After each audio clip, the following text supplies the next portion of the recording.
اب وہ چیز ختم ہو گئی، نظریات نہیں ہے، ری ایکشن ہے. اس ری ایکشن وہ چونکہ ٹی ٹی پی بھی کا بھی دشمن وہی ہے جو بی ایل اے کا دشمن ہے، تو اس لیے دونوں ایک ہو گئے. اور پیچھے سے مطلب اگر فرض کریں کوئی کسی کی ڈوریں، جیسے بعض جماعتوں کے بارے میں کہا جاتا ہے کہ وہ انٹرنیشنلی بنائی گئی ہیں باقاعدہ دہشت گردی کے لیے، مسلمان ملکوں کو توڑنے کے لیے، یا یہ کہ ان کے اندر اس طرح کی انسرجنسی پھیلانے کے لیے، یا وہ جو مسلم یوتھ ہے جو دین کی طرف آنا چاہتی ہے اسے مس گائیڈ کرنے کے لیے، غلط ٹریک پہ ڈالنے، دہشت گردی کے اس راستے پہ لے کے جانے کے لیے. تو اگر ان کے سرے ہی وہاں سے ہلتے ہیں کہ جو پاکستان دشمن فورسز ہیں، تو وہ پھر انہیں جوڑیں گی، ظاہر ہے. ویسے میں آپ کو بتاؤں نا، یہ جس طرح کی اسٹریٹجیز استعمال ہو رہی ہیں نا، اگر آپ بندہ دیکھے کہ مطلب یہ جعفر ایکسپریس والا واقعہ آپ دیکھیں نا، تو اس میں فیسیلیٹیشن بھی صاف نظر آتی ہے، یعنی ریاست کے لیول کی فیسیلیٹیشن نظر آتی ہے.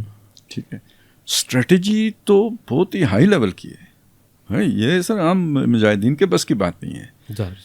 اور جسے کہتے ہیں نا بلوچستان کے تو جو جس طرح کے وہ لوگ ہیں تو ان کے بس کی بات بھی نہیں لگتی.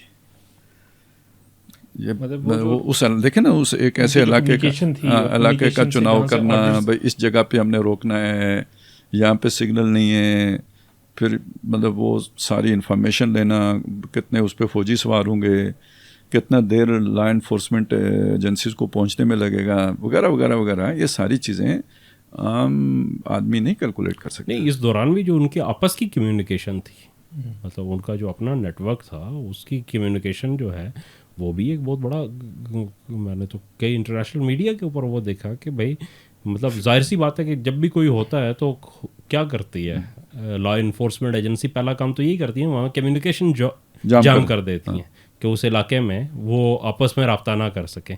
لیکن ان کی کمیونیکیشن جام نہیں، اس کا مطلب سیٹلائٹ استعمال ہو رہا تھا، مطلب جو بھی تھا، لیکن اتنی سوفسٹیکیٹڈ جو ہے نا، اس سے نیچے تو جام ہو جاتی ہے نا، جام ہو جاتی ہے اس کے اوپر، اتنی سوفسٹیکیٹڈ ان کے پاس تھی کہ وہ اینڈ تک جو ہے نا وہ کرتے رہے.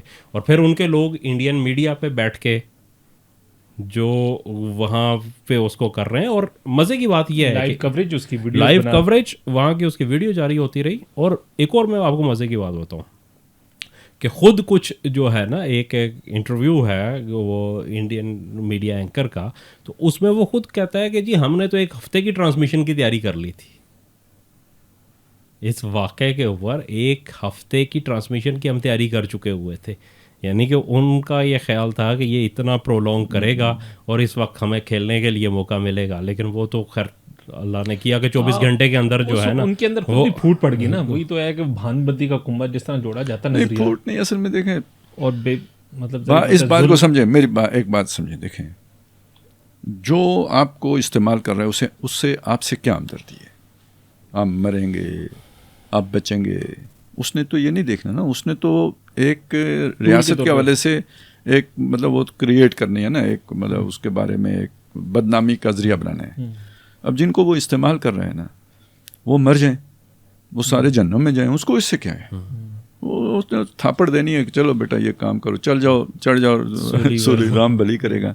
تو وہ رام بلی کرے نہ کرے، یہ تو آپ کی قسمت ہے. یہ اس اعتبار سے دکھ کی بات ہے نا، دونوں طرف جو ہے نا اپنے ہی لوگ ہیں، اور جو دشمن ہے وہ بیٹھ کے ہنستا ہے، وار ود ان اسلام.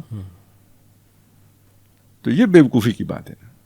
اور ویسے تو دیکھیں، جب یہ بیوقوفی پرویز مشرف صاحب کر رہے تھے تو ہم نے اس وقت بھی پورے زور شور سے اس کا جو ہے نا رد بھی کیا، اس کو حماقت قرار بھی دیا، تنقیدیں بھی کی، پھر بدلے میں جو کچھ ہوتا ہے اس کو برداشت کیا. ٹھیک ہے، تو لیکن اب یہ اس کے ریئیکشن میں جو کر رہے ہیں تو وہ بھی ہم اس کو اپریشیٹ تو نہیں کر سکتے. یعنی جس بنیاد پر ہم پرویز مشرف کو غلط کہہ رہے تھے، اسی بنیاد پر انہیں غلط کہہ رہے ہیں. وہ بھی بیگانے ڈالر لے کے تو یہ سارا کچھ کر رہا تھا. وہ پاکستان کی جنگ نہیں تھی. ٹھیک ہے، اب بن گئی ہے. حماقت اس کی تھی لیکن اب بن گئی ہے. اب آپ اگر یہ جنگ نہیں لڑتے پاکستان ہارتا ہے. لیکن اب وہ دوسری طرف جا کے کون کھڑا ہو گیا بیرونی امداد پر؟ اب ڈالر کا رخ جو ہے نا وہ بدل گیا. اور یہ ہے اصل شاطر کا کھیل. اس نے ادھر اسلحہ دینا ہے، ادھر ڈالر دینے، یا ادھر ڈالر دینے ادھر اسلحہ دینا ہے. اور یہ کہ مسلمان آپس میں ایک دوسرے کی جو کو بھونے